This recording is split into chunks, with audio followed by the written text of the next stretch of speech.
परमात्मा के नाम पे जयकारा लगाएंगे और फिर सत्संग शुरू करेंगे। बोलिए परमपिता परमात्मा की, सतगुरु बंदी छोड़ कबीर साहिब की, सभी संतों की, सभी भक्तों की, आज के आनंद की, सतनाम साहिब। तो आज रामपुरा फूल में मालिक की अपार कृपा है जो कबीर प्रकट दिवस में ये सत्संग आयोजित किया गया। बहुत बड़े भाग होते हैं जीवों के जब वो मूल ज्ञान को सुन पाते हैं, क्योंकि जन्मों जन्मों से जिस ज्ञान को पाने के लिए जीव दर दर की ठोकरें खाता है, जिस ज्ञान को पाने के लिए घर बार छोड़ के जंगलों में चला जाता है, जिस ज्ञान को पाने के लिए तरह तरह के गुरुओं की शरण में जाता है, वो मूल ज्ञान अगर इस जीव के कानों में पड़ जाए तो उसका जीवन धन्य हो जाता है। लेकिन ये ज्ञान ऐसा है कि इसको पूरे विवेक के द्वारा समझना पड़ता है। सुनते तो सभी हैं, लेकिन समझ किसी किसी के आता है।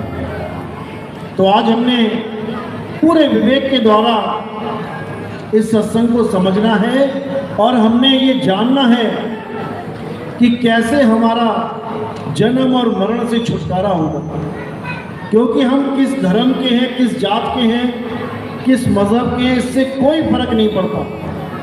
हम सब इस दुनिया में एक ही रास्ते से आते हैं, चाहे वो हिंदू है, चाहे मुसलमान है, चाहे सिख है, चाहे कोई ईसाई है, चाहे वो अमीर है, चाहे वो गरीब है, चाहे वो पुण्यकर्मी है, चाहे वो पापी जीव क्यों ना हो, सब माँ के गर्भ से ही आते हैं। एक ही रास्ता है आने का। चाहे वो कोई ब्राह्मण हो, चाहे कोई शूद्र हो, उसको एक ही रास्ते से आना पड़ेगा। अब जाने का भी रास्ता तय है। चाहे कोई अमीर हो, चाहे गरीब हो, चाहे ब्राह्मण हो, चाहे शूद्र हो, उनको इस काया में से निकलने के 9 दरवाजे जो खुले हुए हैं, या तो उसमें से निकलना पड़ेगा, या फिर 10वें द्वार जो गुप्त है उसमें से निकलना पड़ेगा। लेकिन मुक्ति दोनों की ही नहीं होने वाली। 9 द्वार कौन से हैं? ये आंख, कान, नाक, मुंह और नीचे के 2 गंदे द्वार। या तो इनमें से निकलना पड़ेगा। आप देखो हॉस्पिटलों में जाओ, जो लोग शरीर त्याग रहे हैं, देखो कौन से द्वार से गए हैं। अगर मरते हुए उनकी लैट्रिन निकल गई तो वो गुदा द्वार से निकला। अगर उसका पेशाब निकल गया तो वो लिंग द्वार से निकला है।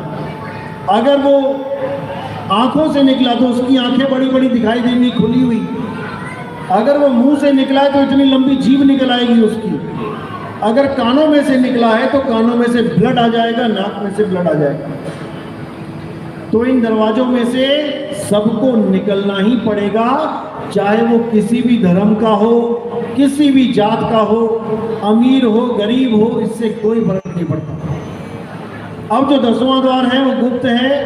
अगर कोई उस 10वें द्वार से भी निकल जाता है प्राण योग करके या हठ योग करके, तब भी उसकी मुक्ति होने वाली नहीं है। तो इसलिए साहब ने बोला 10वें द्वार से जीव जब जाता और स्वर्ग लोक में वासा पाता। 10वें द्वार से निकलने पर भी मुक्ति नहीं होती। आज कम से कम 50% संत महात्मा ये माने बैठे हैं कि हम 10वें द्वार से निकल जाएंगे तो हमारी मुक्ति हो जाएगी। ऐसा नहीं होने वाला। कबीर साहब ने 10वें द्वार का खंडन कर रखा है।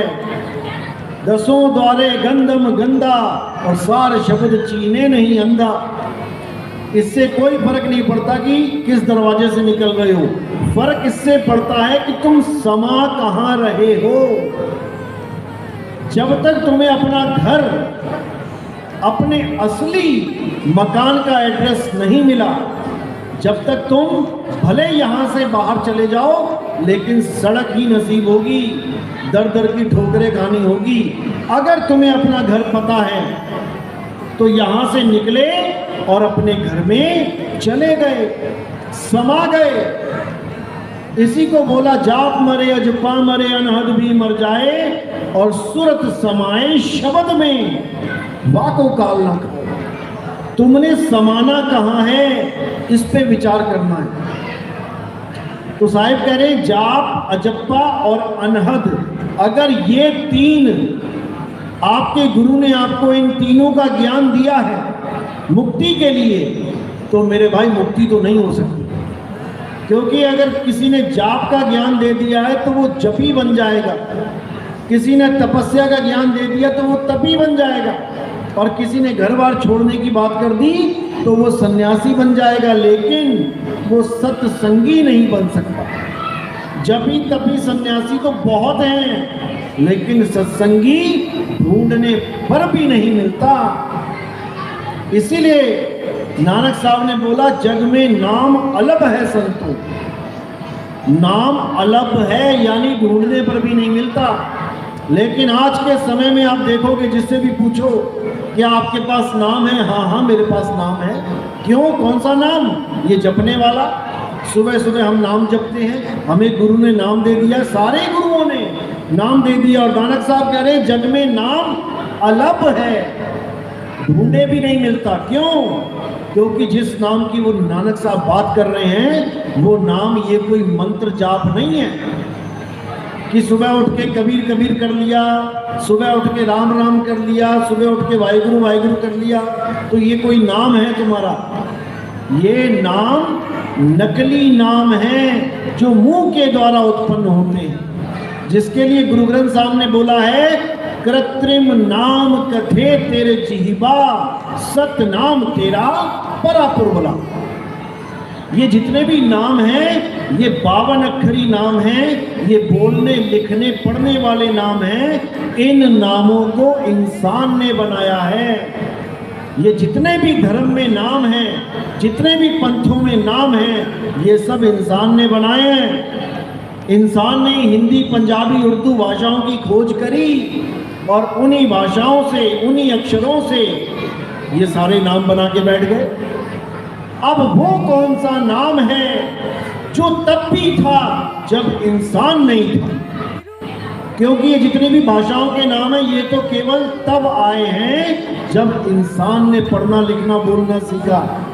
लेकिन वो कौन सा नाम है जो तब भी था जब ये इंसान भी नहीं था, जब ये दुनिया भी नहीं थी, जिसके लिए नानक साहब ने बोला आद सच जुगाद सच है भी सच, नानक होसी भी सच। वो कौन सा नाम है? क्या वो हिंदी का नाम है? क्या वो पंजाबी का नाम है? अंग्रेजी का है? चाइनीज का है? जापानीज का है? नहीं, वो किसी भाषाओं का गुलाम नहीं है। वो नाम कोई 52 अक्षरी नाम नहीं है। उस नाम को सतनाम कहते हैं। सतनाम का मतलब है जो सदा सदा सत्य है, ना कि कोई मंत्र जाप बना दिया सतनाम को कि सतनाम सतनाम जपना है। कुछ नहीं जपना है, सतनाम को जानना है। सतनाम है क्या और वो कैसे जान पाएंगे? जब हमें कोई भेदी सतगुरु मिलेगा, वो हमें बताएगा कि सतनाम क्या है। जिसके लिए कबीर साहब ने बोला कि सतगुरु सोई सत